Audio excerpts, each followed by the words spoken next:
Well, from troubles over there to maybe big troubles over here for Democrats in Massachusetts, Republican Senate candidate Scott Brown is now leading Martha Coakley by 5 points in one poll. Another has him up by 7 points. That has prompted President Obama today to rush out this ad for Ms. Coakley. Every vote matters. Every voice matters. We need you on Tuesday. And now reports that Democrats have a backup plan in case she just doesn't pull this off. They want to make sure that health care survives, even if Coakley does not. Chris Darwell is the political editor for the Washington Examiner. What's the game plan, Chris?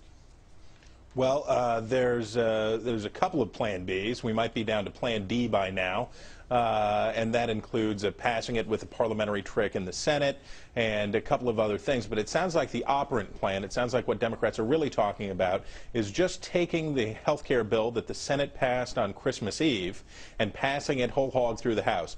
Not making any of the changes that have happened in these secret negotiations that have gone on with labor leaders and other groups since Christmas, and just passing it intact, because if Scott Brown gets into the Senate, there's no way that the president and the Democrats can get a bill back through. All right, well, that original plan, if memory serves me right, did not include a public option. The final one does not.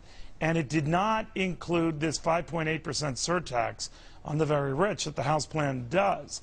So then what? What is the likelihood of passage, assuming they even tried to vote on it in the House? Well, if they tried to vote on it in the House, Speaker Pelosi has one big advantage, which is the threat that it would be absolutely impossible to pass anything through the Senate.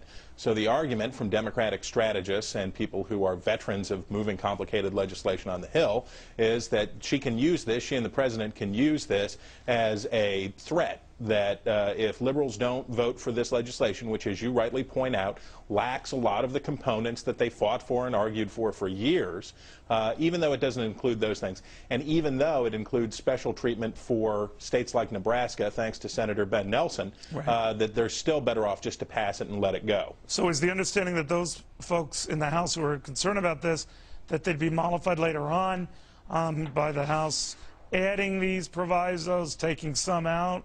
What kind of promises are being made? Yeah, the strange argument about this legislation has been that though it's not perfect, and no legislation is perfect, but in this case, that though the legislation is flawed, it can be repaired in successive Congresses, that after this election is done, Democrats can come back and change the bill more to the liking of liberals in Congress. But let's face it, the way things are stacking up for 2010, for this year's November elections, that's not going to happen, and Democrats aren't going to likely be in a position to make But that's less of a nuclear option liberal than getting a simple majority vote in the Senate rather than 2/3, right? That would cause hackles, to be sure, on the right, but fewer than they would get ramming through a simple majority vote in the Senate. Well, there's one big problem with the simple majority, the 51 vote in the Senate, and that is that in order to do it, you have to break the bill into its constituent parts and pass each one part with a 51 vote majority, which means that if you're Senator Nelson and you lose, let's say, the so-called Cornhusker kickback, maybe you're not enticed to vote for the rest of the bill. I see. Or if you're Senator Landrieu from Louisiana and you lose your $300 million, maybe you're not interested in coming and voting for the rest of the bill. Wow. So it's very difficult, and it's open to a lot of parliamentary problems.